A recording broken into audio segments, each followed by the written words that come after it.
अस्सलाम वालेकुम dear students, मैं हूं मोहम्मद बशीर और आज हम डिस्कस करेंगे सेकंड ईयर फिजिक्स के चैप्टर नंबर 14 के एक्सरसाइज के न्यूमेरिकल्स को। तो सबसे पहले हमारे पास न्यूमेरिकल नंबर है जी 14.1। Find the value of magnetic field. हमने क्या फाइंड करना है? We have to find the value of magnetic field that will cause a maximum force, जिसकी वजह से एक मैक्सिमम फोर्स लगती है और उस मैक्सिमम फोर्स की वैल्यू है हमारे पास 7.0 मल्टीप्लाई बाय 10⁻³ न्यूटन। अब जिस वायर के ऊपर ये फोर्स लग रही है उस वायर की हमारे पास जो लेंथ है ये है तकरीबन 20 सेंटीमीटर। अगर हम इसे मीटर में कन्वर्ट कर लें तो सेंटी की हमारे पास वैल्यू होती है 10⁻²।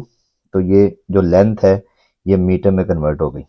अब ये जो फोर्स जिस वायर के ऊपर लग रही थी जिसकी इतनी लेंथ थी, उसके अंदर जो करंट फ्लो कर रहा है, जो चार्जेस फ्लो करने की जो वैल्यू है वो हमारे पास है जी 10 एम्पियर। तो हमने क्या फाइंड करना है? We have to find the magnetic field. हमारे पास मैग्नेटिक फोर्स का एक फार्मूला होता है F=I L×B। अगर हम इसका क्रॉस प्रोडक्ट ख़त्म कर दें तो हमारे पास रिलेशन बनता है ILB साइन थीटा और साथ आ जाता है जी एन कैप।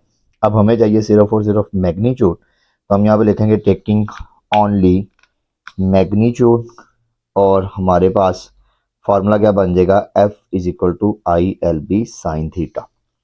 हमारी फोर्स क्या थी? हमारी फोर्स थी जी मैक्सिमम। अगर हमें मैक्सिमम फोर्स चाहिए तो हमारे पास ये जो रिलेशन है इसको मैक्सिमम करने के लिए हमें थीटा को 90 पुट करना पड़ेगा। जब हमने थीटा की वैल्यू 90 पुट की, साइन 90 क्या होता है? हमारे पास 1। तो फोर्स की वैल्यू हमारे पास क्या आ गई? ILB। तो यहाँ से हम मैग्नेटिक फील्ड को फाइंड कर सकते हैं। ये इधर आ जाएगा और करंट और लेंथ इधर जाके क्या हो जाएंगे? डिवाइड हो जाएंगे। अब हमारे पास जो फोर्स थी इसकी वैल्यू थी कितनी थी?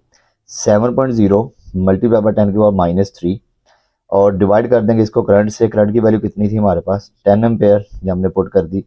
और जो लेंथ थी ये कितनी थी? 20 मल्टीप्लाई बाय 10⁻², ये पुट कर दी। इनको जब हमने सॉल्व कर लिया तो हमारे पास मैग्नेटिक फील्ड की वैल्यू आ गई जो कि है 3.5 मल्टीप्लाई बाय 10⁻³ टेस्ला। नेक्स्ट हमारे पास न्यूमेरिकल नंबर है जी 14.2। How fast must a proton, के एक जो प्रोटॉन है उसकी कितनी वेलोसिटी होगी इन अ मैग्नेटिक फील्ड, जब वो किसी मैग्नेटिक फील्ड के अंदर मूव करेगा। और वो जो मैग्नेटिक फील्ड है उसकी वैल्यू है हमारे पास 2.50 multiply by 10⁻³ tesla, such that the magnetic force is equal to its weight, जबकि मैग्नेटिक फोर्स और वेट आपस में क्या हो जाए? इक्वल हो जाए। वो कहता है कि अगर एक प्रोटॉन इतनी मैग्नेटिक फील्ड के अंदर इतनी वेलोसिटी के साथ मूव करे जबकि उसकी मैग्नेटिक फोर्स और वेट आपस में क्या हो जाए? इक्वल। अब हमारे पास जो मैग्नेटिक फोर्स की मैग्नीट्यूड है ये होती है Q × V×B। तो इसको हमने सॉल्व किया हुआ है क्रॉस प्रोडक्ट वाले फार्मूले से। तो वेट का जो फार्मूला ये क्या होता है हमारे पास? mg। हमें क्या चाहिए जी? वेलोसिटी। तो यहाँ से वेलोसिटी फाइंड कर लेंगे और Q और B इधर जाके क्या हो जाएगा? डिवाइड। अब मैस ऑफ प्रोटॉन कितना होता है? मैस ऑफ प्रोटॉन हमारे पास होता है जी 1.67 मल्टीप्लाई 10⁻27 और जी की वैल्यू कितनी होती है? 9.8 और चार्ज ऑन अ प्रोटॉन इसकी वैल्यू होती है 1.6 मल्टीप्लाई 10⁻19 और जो मैग्नेटिक फील्ड है इसकी वैल्यू कितनी है? 2.50 मल्टीप्लाई 10⁻³ हमने पुट कर दिया। इसको सॉल्व करने के बाद हमारे पास वेलोसिटी आ गई। इतनी वेलोसिटी के साथ वो प्रोटॉन मूव कर रहा होगा। इसके बाद है जी हमारे पास न्यूमेरिकल नंबर 14.3। अब वेलोसिटी सिलेक्टर। अब जो वेलोसिटी सिलेक्टर ये हमारे पास क्या होता है? ये एक ऐसा रीजन होता है जहाँ पे मैग्नेटिक फील्ड बी और इलेक्ट्रिक फील्ड आपस में क्या हो? परपेंडिकुलर हो। ऐसा पार्टिकल अगर उसके लिए इलेक्ट्रिक फोर्स और मैग्नेटिक फोर्स आपस में इक्वल हो जाए। फॉर एग्जांपल हमने यहाँ पर कोई पार्टिकल रखा और उसके लिए इलेक्ट्रिक फोर्स और मैग्नेटिक फोर्स आपस में इक्वल हो गई तो वो पार्टिकल डिफ्लेक्ट नहीं होगा बल्कि वो सीधा यहाँ से पास कर जाएगा। और कंडीशन क्या है कब पास करेगा, जब इलेक्ट्रिक फोर्स किसके इक्वल होगी, मैग्नेटिक फोर्स के। तो ये हमारे पास होता है जी वेलोसिटी सिलेक्टर। वो कहता है कि ये जो वेलोसिटी सिलेक्टर है इसके पास जो मैग्नेटिक फील्ड है उसकी वैल्यू है हमारे पास 0.30 Tesla. If a perpendicular electric field, अगर यहाँ पर एक इलेक्ट्रिक फील्ड भी हो और इसकी वैल्यू हो तकरीबन 10,000 वोल्ट पर मीटर। इसके बाद कहता है कि what will be the speed of the particle that will pass through the selector, कि उस पार्टिकल की स्पीड क्या होगी जो इस वेलोसिटी सिलेक्टर में से पास कर जाएगा। तो अब हमें पता है कि जब ये पार्टिकल, फॉर एग्जांपल कोई भी पार्टिकल हम कह देते हैं, फॉर एग्जांपल प्रोटॉन है, फॉर एग्जांपल जब ये पार्टिकल यहाँ से पास करेगा तो इसके लिए मैग्नेटिक फोर्स और इलेक्ट्रिक फोर्स आपस में क्या हो जाएंगी, इक्वल। जो मैग्नेटिक फोर्स की मैग्नीट्यूड है ये हमारे पास होती है क्यू वी बी, और इलेक्ट्रिक फोर्स का फॉर्मूला होता है हमारे पास क्यू ई। अब यहाँ से क्यू और ये क्यू आपस में क्या हो गया, कैंसिल। हमारे पास क्या आ गया, velocity magnetic field is equal to electric field. हमने किस चीज़ को फाइंड करना था, हमने फाइंड करना था वेलोसिटी को। तो यहाँ पर बी क्या हो रहा है, मल्टीप्लाई, इधर आके divide, electric field over magnetic field. Electric field की वैल्यू कितनी है 10,000 और मैग्नेटिक फील्ड की वैल्यू कितनी है 0.30। इसको पुट करेंगे, सॉल्व करने के बाद हमारे पास इसका आंसर आ गया। तो वो जो पार्टिकल होगा वो फिर 3.3 मल्टीप्लाई बाय 10⁴ मीटर पर सेकंड की वेलोसिटी से इस वेलोसिटी सेक्टर में से पास कर जाएगा। नेक्स्ट हमारे पास न्यूमेरिकल नंबर है जी 14.4। A coil of 0.1 metre multiply by 0.1 metre. हमारे पास एक कॉइल है जिसकी एक साइड 0.1 मीटर है, दूसरी साइड भी 0.1 मीटर है। तो अगर हम इन दोनों को मल्टीप्लाई करेंगे तो हमारे पास उस कॉइल का एरिया आ जाएगा। एंड ऑफ 200 टन्स कैरिंग, और उसके टन्स कितनी है, वो है तकरीबन 200। और इसके अंदर जो करंट फ्लो कर रहा है, करंट की वैल्यू है तकरीबन 1 मिली एम्पेयर। अगर हम इसको एम्पेयर में कन्वर्ट करेंगे तो इसका आंसर आ जाएगा 1 मल्टीप्लाई बाय 10⁻³ एम्पेयर।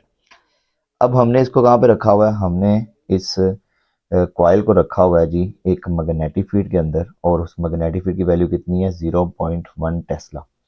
तो जब हम उस करंट कैरिंग कॉइल को एक मैग्नेटिक फील्ड के अंदर रखेंगे तो उसके ऊपर एक टॉर्क लगेगा। तो उस टॉर्क को हमने फाइंड करना है कि वो जो मैक्सिमम टॉर्क होगा उसकी वैल्यू कितनी होगी। अब जो टॉर्क है इसका फॉर्मूला होता है NIAB कॉज ऑफ अल्फा। हमें टॉर्क क्या चाहिए, मैक्सिमम। अगर हमें ये फार्मूला मैक्सिमम चाहिए तो कॉस के अंदर जो हमारा एंगल है वो क्या होना चाहिए, 0 डिग्री। हमने 0 डिग्री पुट किया, जैसे पुट किया कॉस 0 क्या होता है हमारे पास 1 होता है। तो हमारे पास फार्मूला क्या आ गया, NIAB। नंबर ऑफ टर्न्स कितनी है 200, करंट कितना था 1 मल्टीप्लाई 10⁻³ और एरिया कितना था, एरिया था हमारे पास 0.01 और मैग्नेटिक फील्ड कितना था हमारे पास 0.1 टेस्ला। जब सारी वैल्यूज को पुट करने के बाद सॉल्व करेंगे तो हमारे पास ये टॉर्क आ जाएगा, और ये वो टॉर्क है जो उस करंट कैरिंग कॉइल के ऊपर लग रहा होगा। इसके बाद है जी हमारे पास numerical number 14.5। A power line 10 metre high carry a current 200 ampere, find the magnetic field of the wire at the ground. वो कहता है कि हमारे पास फॉर एग्जांपल ये एक पावर लाइन है और इसमें से करंट कितना फ्लो कर रहा है तकरीबन 200 एम्पेयर। अब ये जो पावर लाइन है ये ग्राउंड से कितनी हाइट पर है, ये हाइट पर है जी H is equal to 10 metre की हाइट पे। अब वो कहता है कि जब यहाँ पर करंट फ्लो करेगा तो इस करंट की वजह से ज़मीन पर ग्राउंड पे एक मैग्नेटिक फील्ड प्रोड्यूस होगा। तो उस मैग्नेटिक फील्ड की वैल्यू को हमने फाइंड करना है। तो देखते हैं जिसका सोल्यूशन। अगर हम करंट की वैल्यू को बढ़ा दें तो मैग्नेटिक फील्ड बढ़ जाता है, अगर हम करंट की वैल्यू को कम कर दें तो मैग्नेटिक फील्ड कम हो जाता है। तो इसका रिलेशन आता है हमारे पास B is directly proportional to I। इसी तरह अगर हम डिस्टेंस को बढ़ाएं तो मैग्नेटिक फील्ड कम हो जाता है, डिस्टेंस को कम करें तो मैग्नेटिक फील्ड बढ़ जाता है।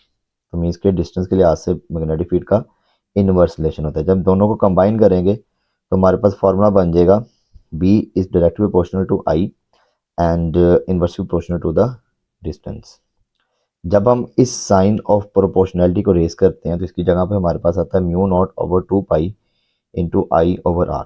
अब यहाँ पर जो म्यू नॉट है इसे हम कहते हैं परमिएबिलिटी ऑफ फ्री स्पेस, और इसकी वैल्यू होती है तकरीबन 4 पाई मल्टीप्लाई बाय 10⁻⁻⁷, जबकि करंट की वैल्यू हमारे पास कितनी थी 200 एम्पेयर। इसी तरह 2 एज इट इज़ आ जाएगा। और पाई की वैल्यू कितनी होती है हमारे पास 3.14, और हमारा डिस्टेंस कितना था 10 मीटर। सारी वैल्यूज को पुट करके सॉल्व करेंगे तो हमारे पास आंसर आ जाएगा मैग्नेटिक फील्ड का, जो कि होगा 4 मल्टीप्लाई बाय 10⁻⁻⁶ टेस्ला। इसके बाद है जी हमारे पास numerical number 14.6। You are asked to design a solenoid that will give a magnetic field of 0.10 tesla. वो कहता है कि आपको एक सोलिनॉइड बनाने का कहा गया है, और ऐसा हमने एक सोलिनॉइड बनाना है जो कितनी मैग्नेटिक फील्ड दे, तकरीबन 0.10 टेस्ला।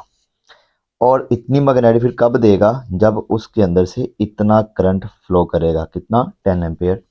या the current must not exceed 10 ampere, जबकि करंट इससे ज़्यादा नहीं होना चाहिए। मैग्नेटिक फील्ड इतना प्रोड्यूस करे और करंट इससे ज़्यादा नहीं होना चाहिए।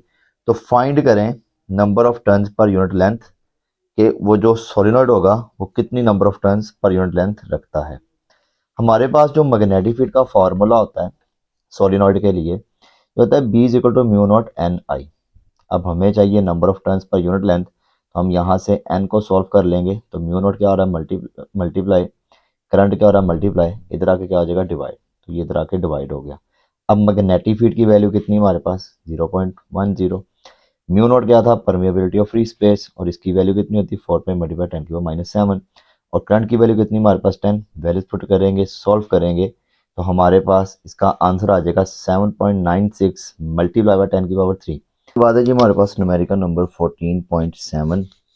What current should pass through a solenoid that is 0.5 meter long with 10,000 turns of copper wire so that it will have a magnetic field of 0.4 Tesla. हमारे पास एक सोलिनॉइड है, और वो जो सोलिनॉइड है उसकी इतनी लेंथ है, और मैग्नेटिक फील्ड की वैल्यू है हमारे पास 0.4 टेस्ला, जबकि उस सोलिनॉइड के अंदर हमारे पास 10,000 नंबर ऑफ टर्न्स हैं कॉपर वायर की।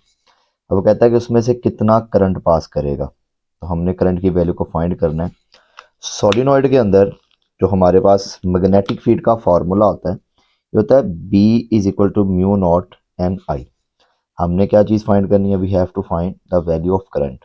तो करंट यहाँ पे इधर आ जाएगा, और म्यू नॉट और एन इधर जाके क्या हो जाएंगे, डिवाइड हो जाएंगे। अब यहाँ पे हमने म्यू नॉट और एन लिख लिया। अब जो एन है ये हमारे पास होता है नंबर ऑफ टर्न्स पर यूनिट लेंथ, तो इसको हमने इस फॉर्म में लिख लिया। अब ये जो लेंथ है नीचे डिवाइड हो रही है, ऊपर जाके क्या हो जाएगी मल्टीप्लाई, तो हमारे पास ये फार्मूला बन गया। अब हमने क्या करना है जी, मैग्नेटिक फील्ड की वैल्यू को पुट कर दिया, कितनी थी 0.4, और लेंथ कितनी थी हमारे पास 0.5, ये भी हमने पुट कर दिया। इसके बाद म्यू नोट की वैल्यू क्या होती है 4 पाई मल्टीप्लाई बाय 10⁻⁻⁷, और नंबर ऑफ टर्न्स कितनी थी हमारे पास 10,000। अब जो पाई है इसकी वैल्यू होती है 3.14। इसको सॉल्व कर लिया, 0.4 को 0.5 को, तो आंसर कितना आ गया 0.2। सबको जब सॉल्व कर लेंगे तो हमारे पास इसका आंसर आ जाएगा 0.0159 मल्टीप्लाई बाय 10⁻3, और जो टोटल आंसर है अप्रोक्सीमेटली राउंड ऑफ करके हमारे पास आ जाएगा 16 एम्पियर। बाद है जी हमारे पास numerical number 14.8। A galvanometer having an internal resistance R G is equal to 15 ohm, कि हमारे पास एक गैल्वानोमीटर है और उसकी जो इंटरनल रेजिस्टेंस है जिसकी वैल्यू है हमारे पास 15 ohm, gives full scale deflection with current I G is equal to 20 milliampere. जब हम उसमें से इतना करंट पास करते हैं तो उसकी जो नीडल है वो फुल स्केल डिफ्लेक्शन दे देती है। और ये जो हमारा करंट है आई जी, इसे हम अगर एम्पेयर में कन्वर्ट करें तो मिली की जगह पे हमारे पास क्या वैल्यू आ जाएगी 10⁻⁻3। कहता है it is to be converted into an ammeter. हमने क्या करना है जिसको एम मीटर में कन्वर्ट करना है, और कितना करंट ये मेजर कर सके, ये करंट मेजर कर सके तकरीबन 10 एम्पेयर में, इसकी उसकी इतनी रेंज हो जानी चाहिए। तो हमें क्या फाइंड करना पड़ेगा, find the value of shunt resistance. Shunt resistance के पैरेलल में लगी होती है गैल्वानोमीटर के साथ। अगर हमने इसको एमीटर बनाना हो तो हमें शंट रेजिस्टेंस की वैल्यू को फाइंड करना पड़ेगा। तो अगर हमने शंट रेजिस्टेंस की वैल्यू को फाइंड करना है तो इसका फॉर्मूला हमारे पास होता है गैल्वानोमीटर का करंट, गैल्वानोमीटर की रेजिस्टेंस डिवाइडेड बाय जो हमारा रेंज वाला करंट है ये आ रहा होता है माइनस गैल्वानोमीटर का करंट।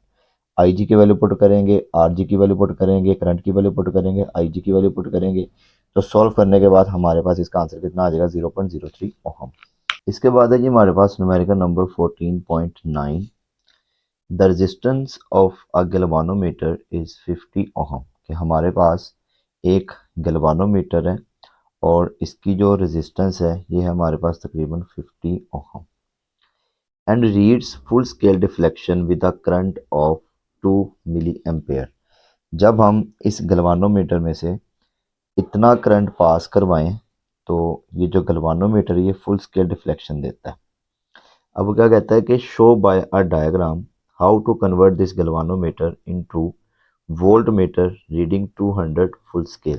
कि हमने इस गैल्वानोमीटर को कन्वर्ट करना है जी एक वोल्ट मीटर के अंदर, और कितना वोल्टेज दे, तकरीबन 200 वोल्ट। तो अगर हमने गैल्वानोमीटर को वोल्ट मीटर में कन्वर्ट करना हो तो हम क्या करते हैं, गैल्वानोमीटर के साथ सीरीज में एक हाई रेजिस्टेंस लगा देते हैं। तो बेसिकली हमें किसकी वैल्यू फाइंड करनी पड़ेगी, we have to find the value of high resistance. तो देखते हैं जिसका सोल्यूशन, हमने ये फार्मूला यूज़ करना है हाई रेजिस्टेंस वाला। आर एच मीन्स के high resistance is equal to voltage over current in the galvanometer minus resistance of the galvanometer. तो वोल्टेज की वैल्यू कितनी हमारे पास 200, ये पुट कर देंगे, और करंट इन अ गैल्वानोमीटर ये कितना है 2 मल्टीप्लाई 10⁻³ करंट जो है ये सेम रहेगा क्योंकि सीरीज कॉम्बिनेशन है। तो आप इसे आई जी भी पुट कर सकते हो, आप इसको सिंपल आई भी कह सकते हो, हम इसे सिंपल आई भी कह सकते हैं क्योंकि करंट तो सेम रहेगा। तो जब वैल्यूज पुट कर देंगे 2 मल्टीप्लाई 10⁻³ -50, तो सॉल्व करने के बाद हमारे पास हाई रेजिस्टेंस की वैल्यू आ जाएगी जो कि होगी 99950 ओहम।